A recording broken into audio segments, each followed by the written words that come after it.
You simply cannot see everything coming. A reality we've been hit with more often than we can count on this trip. After a rough start in Bolivia and encountering some of the still existing fuel shortages in the country, we've come up with a new plan.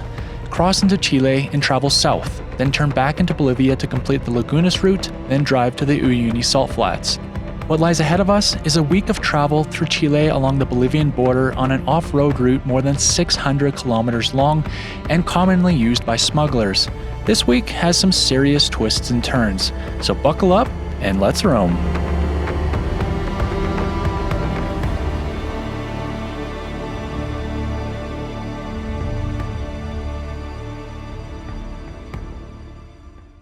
Some roads don't simply exist on a map. They live in your mind, calling to you in your sleep, filling your thoughts at work.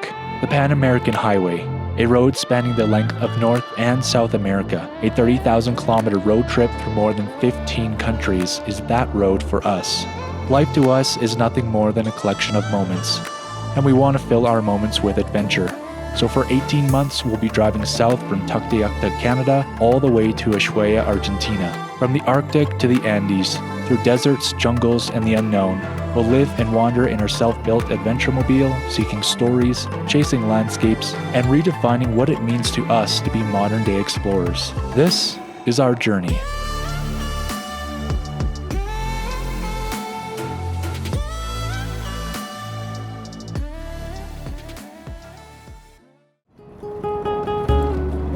This is the last we'll see of Bolivia for the next who knows how long.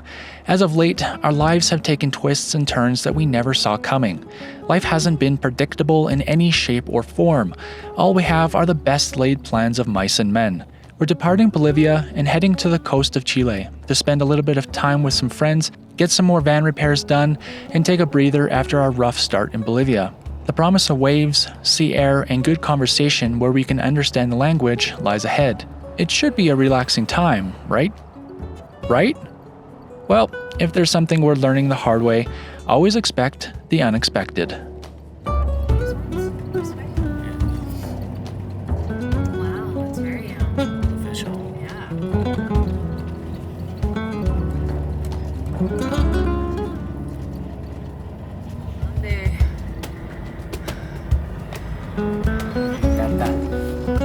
Where's the sign? What a friggin' border crossing. My goodness, this place is incredible. Wow. There it is. There it is. Country number 15. Phew. Okay, so That was confusing. that was a very confusing border. And it took quite a while just because we were kind of just wandering around trying to find where we were supposed to go. Yeah, I don't think that border is frequented by travelers like us. So everyone was just kind of like, what are you doing here? And why do you have so many questions? Yeah. What made it confusing was mainly that they had to cancel our Bolivian TIP, which we were both nervous about, still a little bit nervous about. But I asked her about 10 times that it was going to be no problem when we re-enter Bolivia, and she said no problem, no problem. So fingers crossed. Yeah, okay. Well, let's go find camp and chill out in the Chilean mountains for the first time. Yay! Let the rubbernecking begin. No. Wow. This road has potholes, so the rubbernecking doesn't bode well.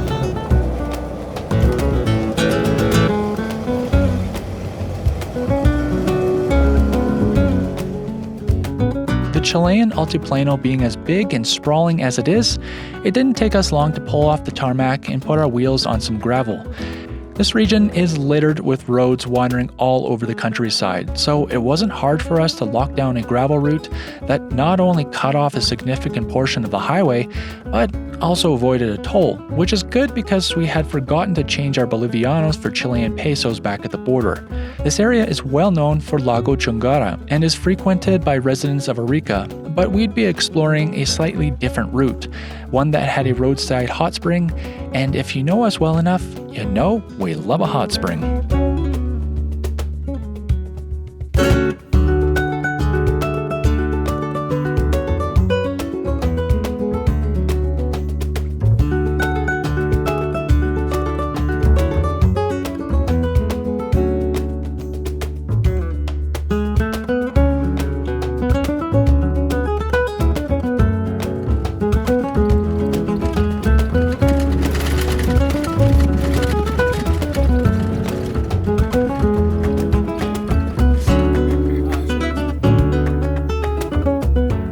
this looks like our spot. We got our own private hot spring hut over there, and it looks like we can camp right over here. Wow, there.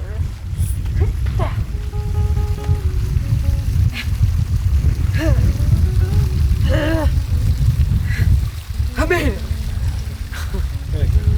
Certainly never been in a hot spring hut before. Wow. Oh, that's scary. Oh, it's nice though. What's the bottom like? I don't know. Looks pretty clean though. It does. Oh. Cool. Interessante. Well, it's like 8 a.m. Hot springing. and it was a very, very cold night. Like probably one of the coldest we've had in a very long time. There's frost on the ground. We woke up, we could see our breath in the van.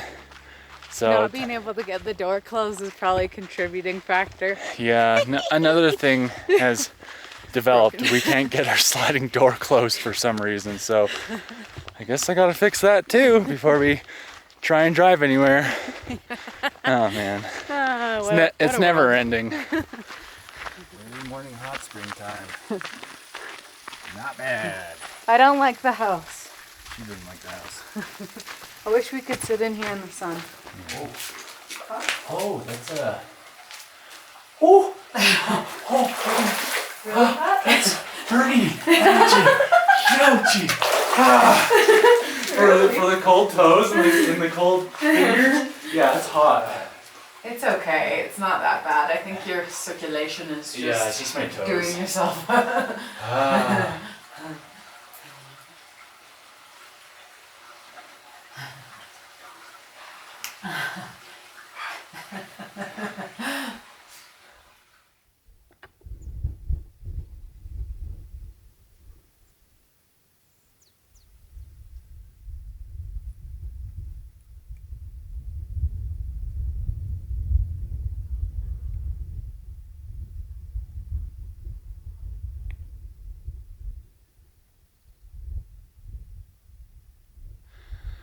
This place is intensely beautiful, but probably the one thing that sticks out the most is the silence. Like, it's just so incredibly quiet here.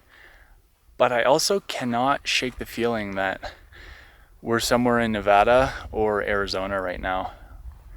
It looks quite similar. Like, I don't know if it's gonna really show up on camera or not, but yeah, I just keep on getting that like southwestern states feeling. It's pretty cool. Also, I was today years old when I learned that vicuñas sound like squeaky toys.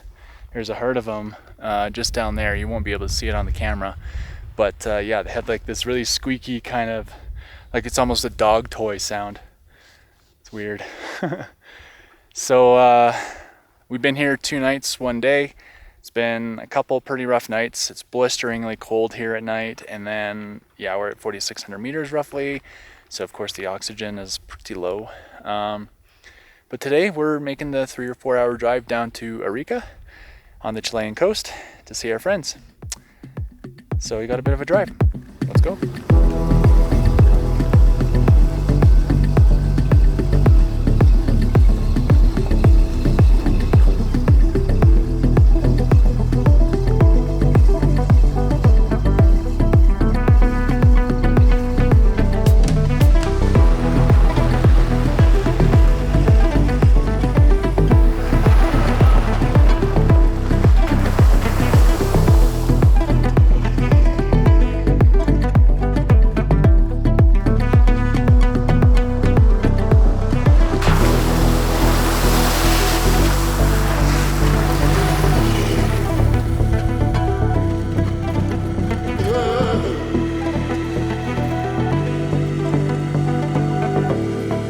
From the high elevation hilltops backed by towering volcanoes, we'd be making a massive descent all the way back down to sea level.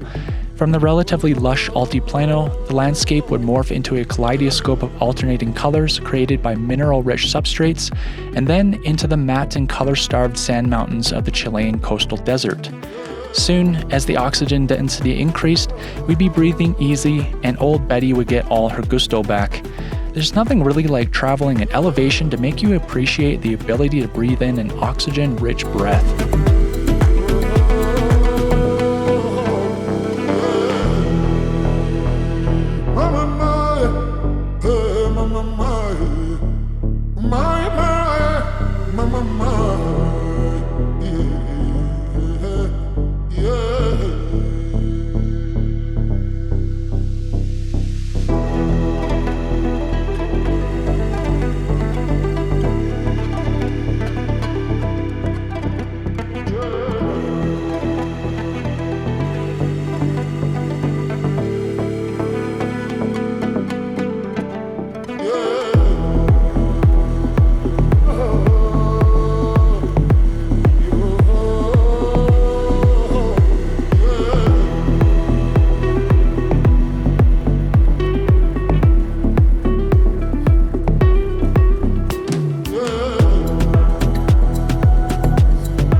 Once we dropped into the desert and began our descent down the mind-bendingly tall dunes, the land unfolded in quiet surprise.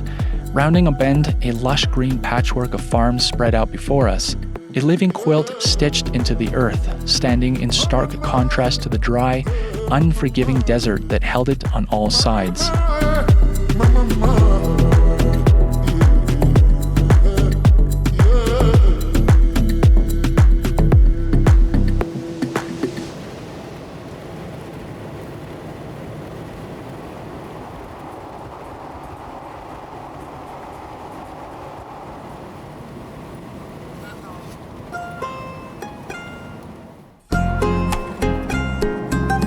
Arica is a coastal city in northern Chile, set between the Pacific Ocean and the edge of the Atacama Desert, and dominated by the steep headland known as El Morro de Arica. Long before Spanish arrival, the region was inhabited by ancient cultures, most notably the Chinchorro people, whose mummification practices, dating back over 7,000 years, are considered the oldest known in the world. The Spanish founded Arica in 1541 on this long-settled ground, and it became a key colonial port linking Andean trade routes to the sea. For centuries, the city belonged to Peru, until it was captured by Chile during the War of the Pacific in 1880, with sovereignty finally formalized under the Treaty of Lima in 1929. When we touched down on the South American continent, my dad informed us that longtime family friends had been living in Arica for quite some time and suggested we stop in with them when we got close. We hummed and hawed about it for a while, and then finally made the decision to detour to the Chilean coast. We're glad we did. In the end, it was a well-needed time of rest where we could set down the camera and enjoy some human interaction. While in the city, we brought the van in to have lower ball joints replaced and alignment done. With that, we'd be ready for what was ahead.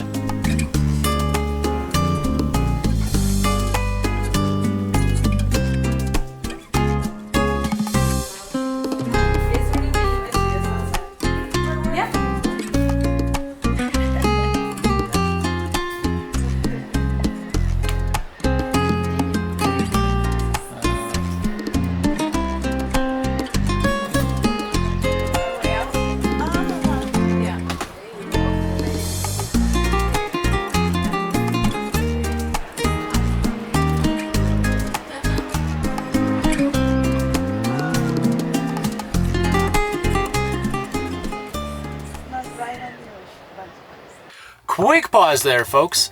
This video today is brought to you by Babbel, which, considering where we are, is rather relevant, don't you think? As Meg has said many times before, probably by now we should be speaking better Spanish. Yeah, we are guilty of putting language learning at the very bottom of our to-do list, but we're going to change that in the last 6 months of our Pan-American journey. Speaking Spanish would really come in use crossing into Chile, for instance, where you get to a border crossing and you don't know where the heck to go, and no one there seems to have seen a foreigner before. This is why we like Babbel. It's one of the top language learning apps in the world, and it puts you in real life situations like food, travel, and problem solving. And not just giving you a bunch of vocabulary you're never going to use. I usually do a lesson on my phone after a morning cup of coffee. They're super short and practical. It's like having a personal language tutor guiding me through real life conversations that I can use here in Latin America. So if you're going abroad and you want to get up to snuff on your language of choice, Babbel is a really great and easy way of getting more confident with talking about travel, meals, or just conversing with the locals. So we're curious. Let us know what languages you're learning this winter. Get 55% off your Babbel subscription using the link in the comments section below. All right, back to the film. Let's go. So our 4 or so days here in Arica are coming to a close. We're leaving today, but we get to do something very exciting, which Meg, I know, is Go to the Jumbo? about. We're going to a Jumbo. So Jumbo is the grocery store that we've been told about by our friends that is like quite well stocked, has a lot of Nice stuff. So we've been running pretty low after traveling through the outskirts of Peru and through Bolivia. So We're going to Jumbo. she's so excited. Okay, but first we're getting a simple breakfast. Just some eggs, a lot of bread, a bit of tea, and we're waiting on some jugo naturales. So we don't kill each other while we're running frustrating errands because we can't fit in any of the parking lots in Arica. Yeah. Big American vehicles don't belong here. What happened next was one of those unexpected turns of events that we really would have rather not had happen. But ultimately, it had to happen. There's no better teacher than personal experience, and after this episode of our lives is done, we'll be leaving far the wiser and perhaps more prepared for the real world than we were throughout this entire trip. Looking back on it now, honestly, we're surprised it hadn't happened sooner. And yes, we know what we did afterwards was reckless and a little bit stupid. But what happened, happened. Well, we just got back to the van and our locks were punched. Meg's computer is gone, Stay here. but we're gonna go after the guy that stole it because we're tracking her computer. Can we go this way? Yeah. Holy shit! Holy shit! We're renegades. We're renegades. So our locks were punched. When we got back to the van, we were gone for like 20 minutes just eating breakfast. It was in like broad daylight, and Meg was able to get the computer on her Find My Phone app. They had my drone as well, and we just went to the house and we got it back. The guy pieced out. Like I had my computer tracking on my phone, and so I just knocked on the lady's door, and yeah, she looked really like shaken and guilty. And I just like pushed my way into her house and was like, where's my computer? And there was a miscommunication. She showed it to us right away. There was a bag with our drone and my computer and my Kindle. And she pointed us straight in the direction of it, but I didn't know what she was saying. So I looked around and then I looked at the bag she pointed at, and that's where all our stuff was. And she just gave it to us. So I gave her $20. And we walked away with all of our thousands of dollars of stuff. Yeah, so generally that's not advisable to do. I don't care. I'm a renegade. Couldn't stop her. I'm like, let me at it. And look, it paid off. Yeah. You see the tools in the bottom of the bag that you use to punch our locks? Should we have taken those away from him? Kind of felt like it, but you can see right there, our locks have been punched. Well, we just got to the grocery store and I'm sitting in the van just waiting for Meg to do the grocery shopping, and realized that they got my wallet as well. So we're just trying to figure out what to do now, because I've been told that going to the police just means that it's gonna take longer and it's gonna have, like, I'm gonna lose my wallet. So we might be going back to the house, and our friend here in Arica is gonna come with because he can speak Spanish. We're gonna just see if we can get my wallet back now. Lots of like hard lessons learned here. Lessons I really don't want to learn, and just super inconvenient. I mean, the guy will probably get cash from my cards. I just want my license back, honestly. I just want my license back. maybe the credit cards too, but, and I can't, because I just got my phone stolen and I haven't even logged back into my, my banking app. I can't even lock all my cards yet. I can't get into my banking app. So it's no end to the stupid inconveniences. Okay, so we're presently on our way to the police station. We have our friends here to help translate for us. And yeah, we're just gonna see if the police will come with us to the door and see if we can get my wallet back, and maybe even Meg's wallet that had like a bunch of Bolivianos in it. A bunch of Bolivianos in it. Yep. I'll see. Okay, we just met with the police. They're back there on the street corner. They basically, at this point, they don't want to get involved because they have to go through certain procedures. So they've said basically that we should approach the door, see if we can get the wallet back, and basically if they refuse or they say no, then the police will get involved. So we're walking over to the door again to see if we can get our stuff or our wallets back. So that's the tool that was used right there. Well, big thanks to Patty here. No dice, unfortunately, on the wallets. Apparently it was the lady's house. She sells food from her house, and I guess it was actually a woman that came through and told her to do something with the bag or something like that, and she just left it there.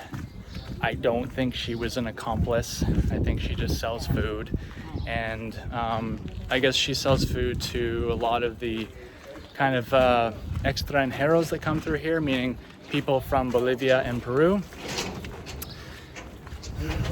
Not much recourse beyond here, unfortunately. Well, alrighty, we're finally on our way out of Arica, minus 2 wallets and a license and about $300 Canadian worth of Bolivianos. But we're still happy, still looking forward to exploring Chile. Yeah. And but we're very, very happy to be leaving the city because it's time to get back into the wilderness. And as we love to say, no city will hold us for long. Unless we have to make a police report. Yes. All right, let's get back into the desert. We've got to drive up to at least 3,000 meters. Let's go. From sea level, we climbed back towards the sky-scraping reaches of the Chilean Altiplano, away from life-giving oxygen density, and back into the welcome embrace of a landscape devoid of civilization. From here, we would be on an off-road route for the next 600 plus kilometers.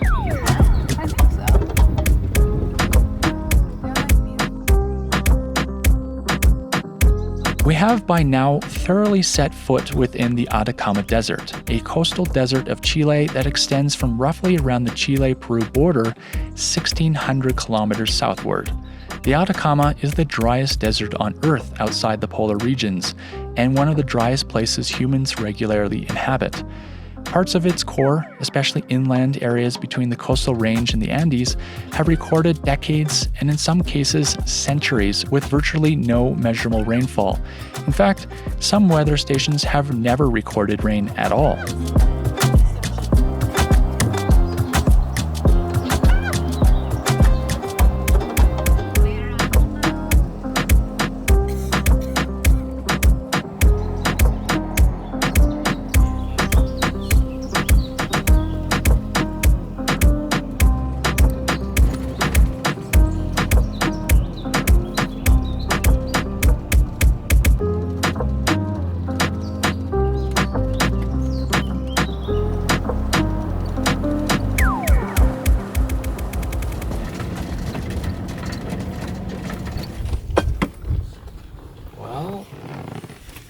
I guess that's camp for the night, eh? Yeah. The desert wasteland. We're really out in the middle of nowhere. But there's a paved highway next to us. Yeah. Yeah. Cool. Nice. Nice. Yeah, perfect. Yeah. Yeah. Totally. So we're very intentionally stopping early because we've just arrived at 3,600 meters, which is over 10,000 feet, maybe 11,000, I think. And of course, if you go straight from sea level all the way up to 12,000 feet or more, then you get a pretty bad headache that doesn't go away until you go lower. So it's been our tactic to drive, to like 3,000, 3,500 meters if we're leaving from sea level, sleep a night, and then go up to 4,000 meters. Feet. So. Yeah, we were supposed to stop 600 meters ago. But couldn't find a spot. This isn't really like the greatest strategy. 3,600 meters is extremely high coming straight from sea level. But it's not 4,000 meters. It's not 4,000 meters. Yeah. You know, you've gone from sea level to like 11,000, 12,000 feet when all of your fuel cans are super inflated. Well, look at this beautiful and colorful masterpiece. My goodness, woman. Yummy! Wow. Chilean groceries. Woohoo! Yeah, Megs. What a thrill! All right, explain it to us. What have we got? We got an arugula and baby greens salad with orange pepper, avocado, pickled beets, pickled onions, nuts and seeds, and dried fruit, and olive oil and lemon on top. And some rotisserie chicken and fresh baked ciabatta. Wow. Yes, it's going to be glorious. Glorious. Yes, Let's see. absolutely.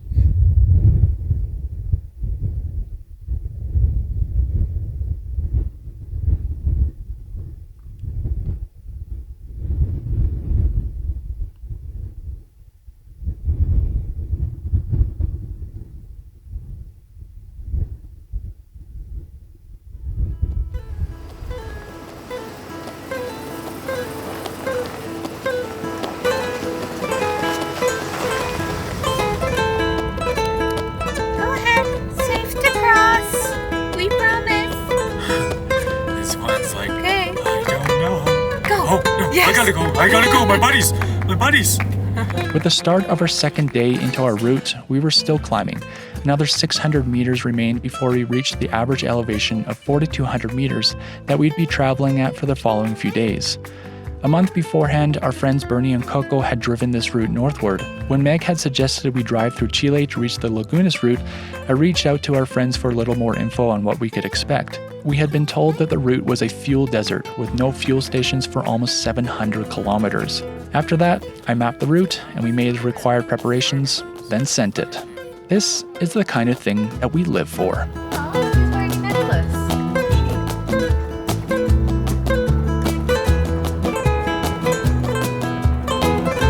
Hello, everybody.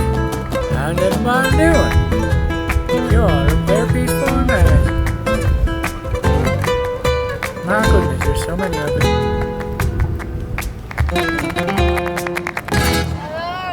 Once we had climbed back up onto the Altiplano, the first Chilean salar came into view.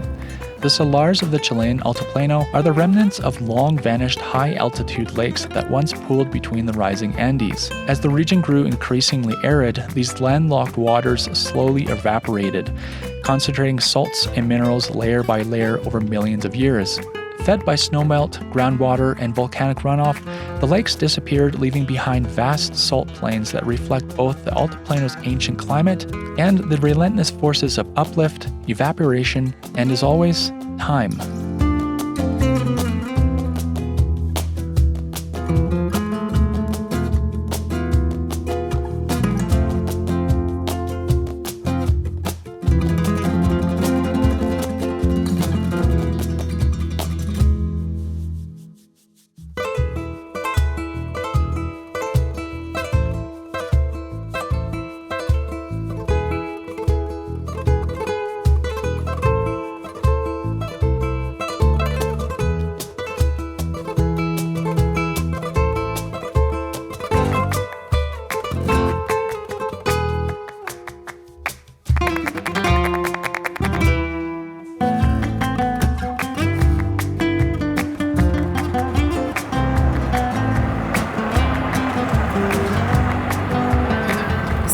the route we are on right now, I learned from iOverlander that it's actually a Smugglers route. The reason why I learned that is because there's a hot spring on the northeast end of the Salar, and I was thinking maybe we could camp there. But apparently at our turn, which is coming up here, the road gets really rowdy, and all the people that have camped at the hot spring have warned about the smugglers. Like, should be fine, but just be aware you're gonna see a lot of headlights for people taking goods into Bolivia. So yeah, interesting. It's certainly a different world, you know, like Bolivia is a landlocked country, and they get all their goods from the coast, from Arica most likely, and people just do what they got to do to get inexpensive goods into their country. To get the stuff they need. Yeah.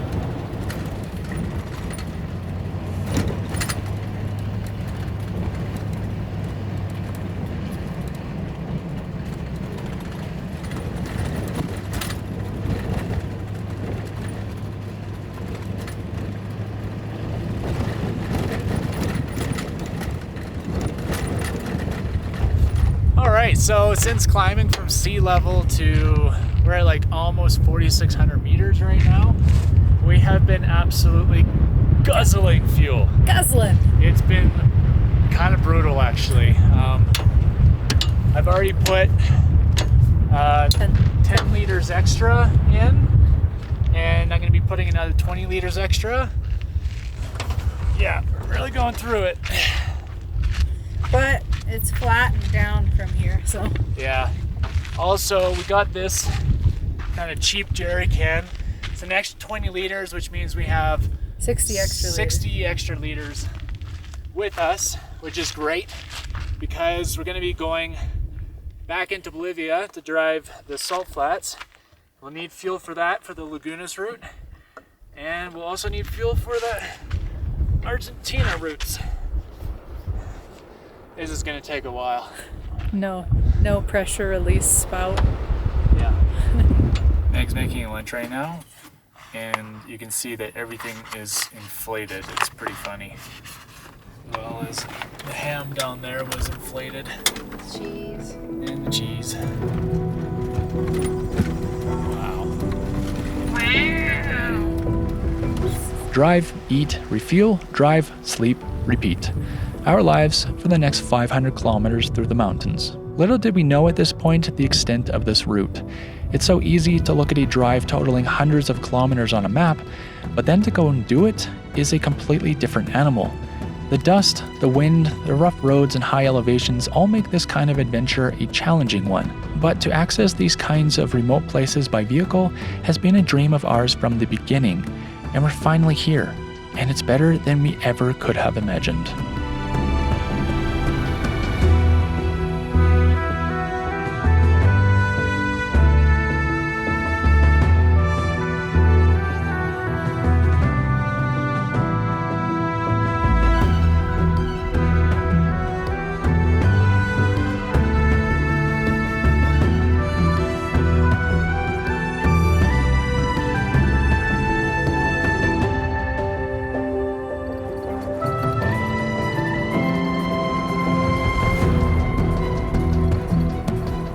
This is the rare breed of water llama, or water alpaca.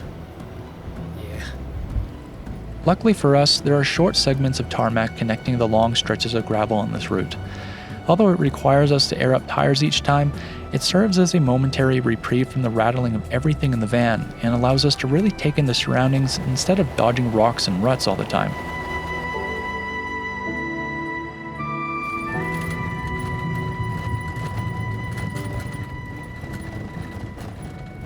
Well, we've just reached camp, and we're at exactly 200 kilometers for the day. Exactly? Exactly 200 kilometers. Holy Toledo. And it took us 6 hours and 24 minutes to do 200 kilometers. And we're sleeping at 4,275 meters tonight. So it shouldn't be too bad.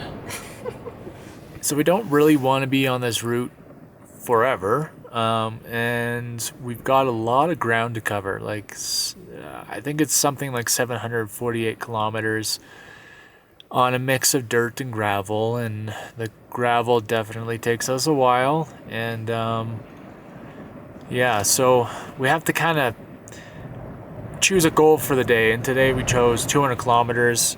I think we're at pretty close to halfway at this point. So we should be on this route for another 2 days, maybe 3. So yeah, it's been good so far.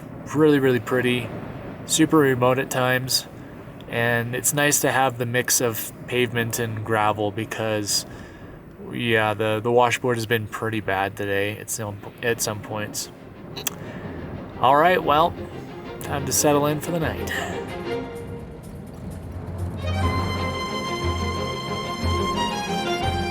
The next morning held a new and unique experience for us. Just beyond where we had camped the night before was a mountain pass that, if we could make it, would place us at the highest we'd ever driven the van, by a lot. But if you remember our experience in Peru, reaching that kind of elevation isn't as straightforward as one would think.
Well, we might be back at another situation very similar to what we've been in Peru. We're 4,700 meters right now, actually 4,778, and the grade has just steepened. And yeah, we're down to a crawl. Luckily, we're on a far better road than we were before, like when we were trying to do that pass in Peru. But yeah, if it gets any steeper than what we are seeing right now, we might be turning back. I don't know. We'll see. Chile doesn't do switchbacks quite like Peru. No. All right, we've got the heat blasting just in case. She's holding about 20 kilometers an hour, so that's great news. And we're holding 89 degrees Celsius, which is right within operating temperature. Yes. And that is the summit. Grade just really ticked up a notch for about 100 meters. Not even. And we are at a crawl. We're still moving. We're officially at like 5 kilometers an hour. All right, we are officially at 4950 meters. And so that is over 100 meters higher than the pass that we did in Peru where we got stuck. And we've got about 100 more meters to climb. And she's still moving. We're almost there. Okay. We're almost there. Live recording of Betty hitting 5,000 meters. 5,000 meters is the highest we've ever driven in this van, and we're still going up. Betty, way to go! We made it! Woo! It says 5,000 meters, but that's wrong. It's actually 5,070 meters. Should we add a sticker? Yes, totally adding a sticker here.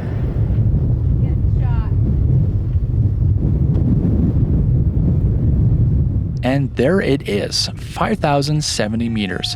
For all of you non-metric speakers out there, that's 16,633 feet. For reference, FL 180, the lowest flight level in the United States, is 18,000 feet. We're basically a jetliner, folks. Not joining our friends on this one. They never came here, but figured it was important enough to put a sign or sticker. You gonna jump? No, I'm gonna put it right here. Slow rovers have been here. Come find us.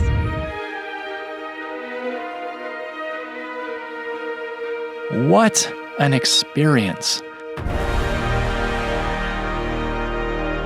The highest pass we've ever driven, higher than we could ever drive back home, and it was just some random road in Chile. Life is full of incredible experiences, and we're gathering them up like they're Easter eggs.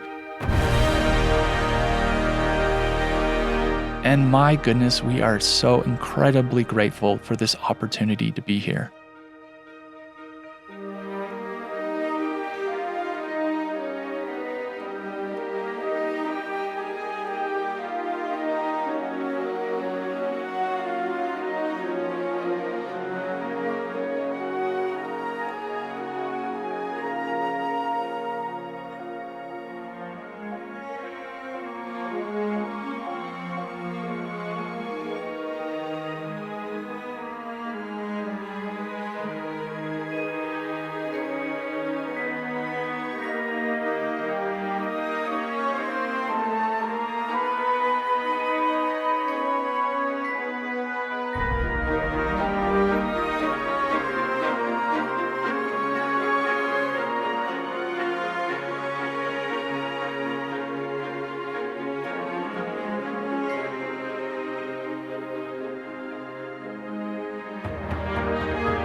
One of the many things this journey has pressed into me is just how immense the world truly is.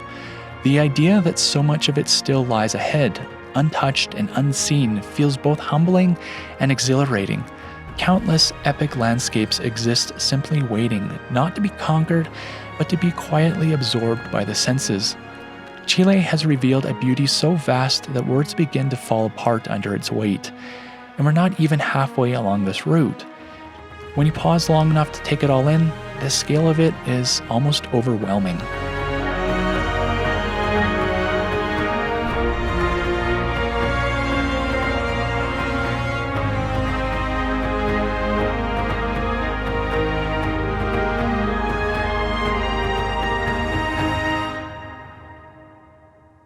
And here we are, a speck on the horizon, taking in as much of it as we can through our windshield, being awed into silence by a fraction of its splendor. Wow. Just wow.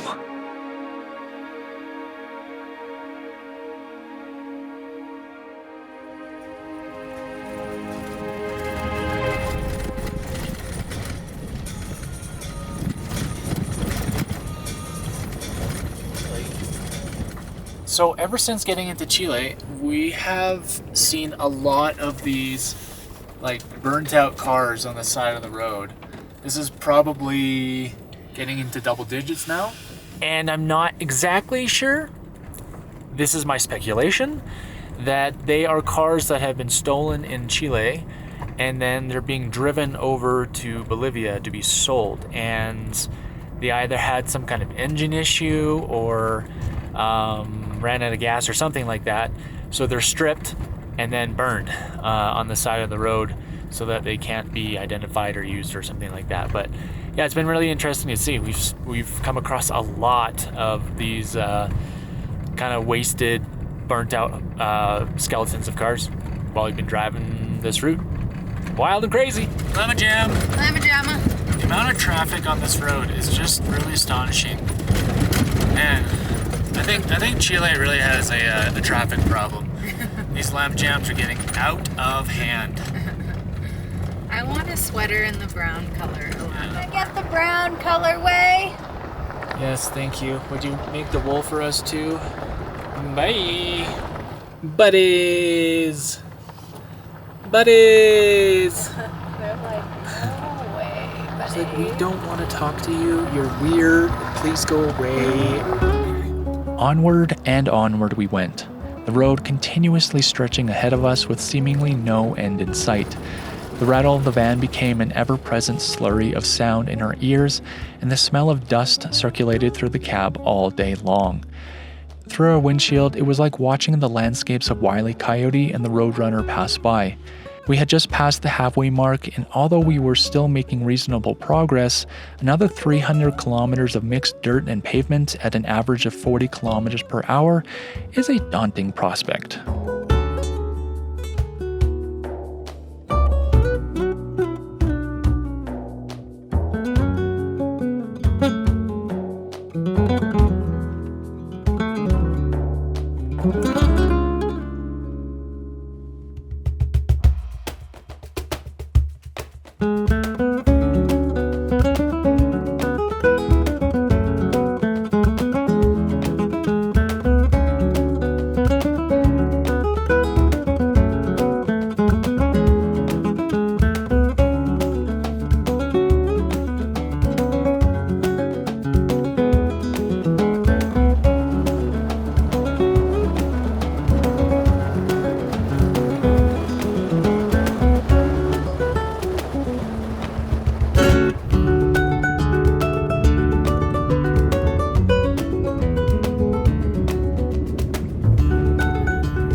Lunchtime. Sandwiches. What do you think of the journey so far? Got a bit bumpy. Yeah, really bumpy. But this is nice. This is a pretty good view for lunch, I'd say. Should we go swimming? Yeah, I'll pass. Well, I emptied the last of our fuel reserve into the tank, and we're almost right at full, and we're just past half on this route. I'm not like zeroing out my tank because I want to see how far we can make it on all of the fuel reserve that we bring with us. So far, we're at 400 kilometers, almost exactly. But yeah, we're burning through fuel at a very, very fast rate. And I don't know if it's just a combination of the slow going and the elevation. It's probably the slow going, elevation, steep climbs, driving up to 5,000 meters. 9,000 pound bound. 9,000 pound van. Yeah. But we're still having fun, so that's what counts.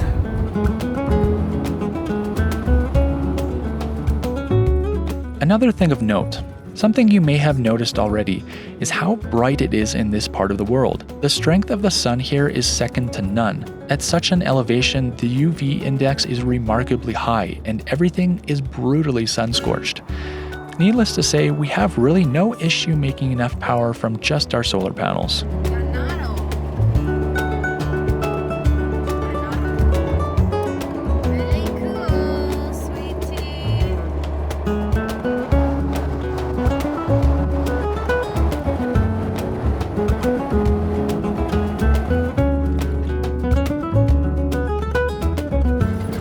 So far, this is the shittiest part of the entire trip. This road has been really, really rough and very, very slow. What do you think, Debbie? This is not what we needed at the end of the big day. No.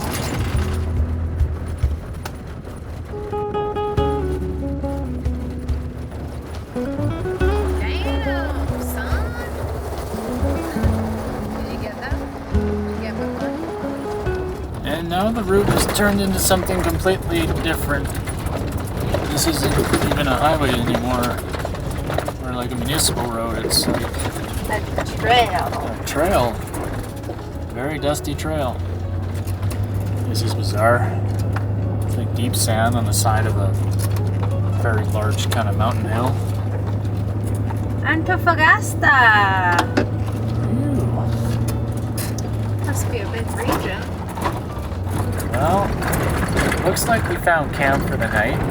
Seems to be an old abandoned town. Or, oh, it's Yuma. Okay. We'd actually stumbled across the abandoned railway station of Yuma. sitting at around 4,400 meters above sea level near Olagu in the Antofagasta region, Yuma once served as a stop on the old sulfur rail line between Olagu and the Collahuasi mining area. As rail traffic waned toward the late 20th century and industrial operations shifted, Yuma Station and associated buildings were gradually deserted, leaving only ruins that quietly testify to the region's mining past amid the sweeping, wind-swept landscapes of the Andes.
Well, after some consideration and thinking about it a little bit, I think we're on our last day on this route. We did a pretty big push yesterday, probably completed about 250 kilometers, just because we got to 200 and there was nowhere to camp and it was super windy and super dusty. And then of course we found Yuma, it's been pretty chill. We're not going to go to San Pedro de Atacama. Doesn't really make sense for us to do that since we're going to be going straight to the coast from there. So we'll just make it to Calama and then head straight to the coast. And then from the coast, we'll go back up to San Pedro de Atacama. Yeah, it's far more of a sensical journey. So yeah, we've got, another, let's say 50K of gravel to get out of here. And then it's going to be the rest just pavement. Yeah. Yeah. And with that, we set out on our final day of travel along Ruta Las Andinas. Over the past 3 days, we'd been rattled to pieces, seen more open and vast landscapes than our minds can comprehend in a lifetime, and left with a new respect for the word remote. With the south of Bolivia and northern Argentina still ahead of us, we're approaching those regions with a better knowledge of what's ahead of us and what to expect. We know now that our fuel range is just shy of 800 kilometers with what we can carry, and with consideration of where we're headed, we'd better be ready for anything, because out here, if something goes wrong, you're on your own. We'd barely seen anyone during the past 450 kilometers, a stark reminder of just how far out we'd been. But after all of it, we can look back on an epic adventure and leave ready for more.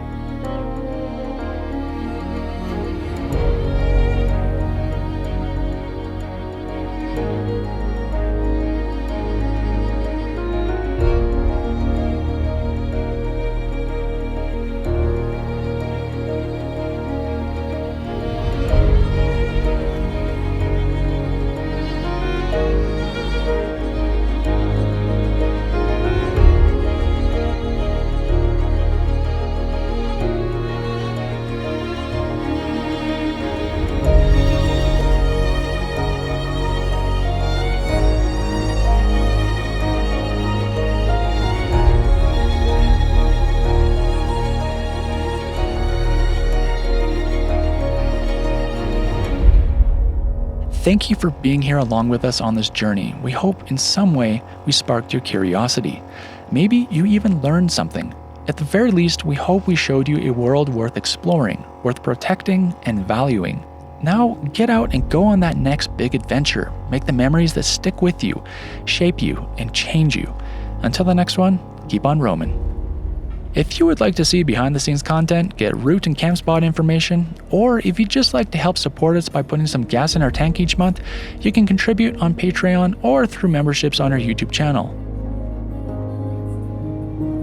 And oh hey there bud, before you go, don't forget to go on over to slowroamers.com to get yourself some rad Slow Roamers merch. We've even got some new stickers and stuff in there for you. For additional photos and commentary on our journey, you can follow along on Facebook and Instagram. Well, Chile, despite some drawbacks, the first week knocked it out of the park. Holy smokes, what an adventure destination. We'll be back. Bye.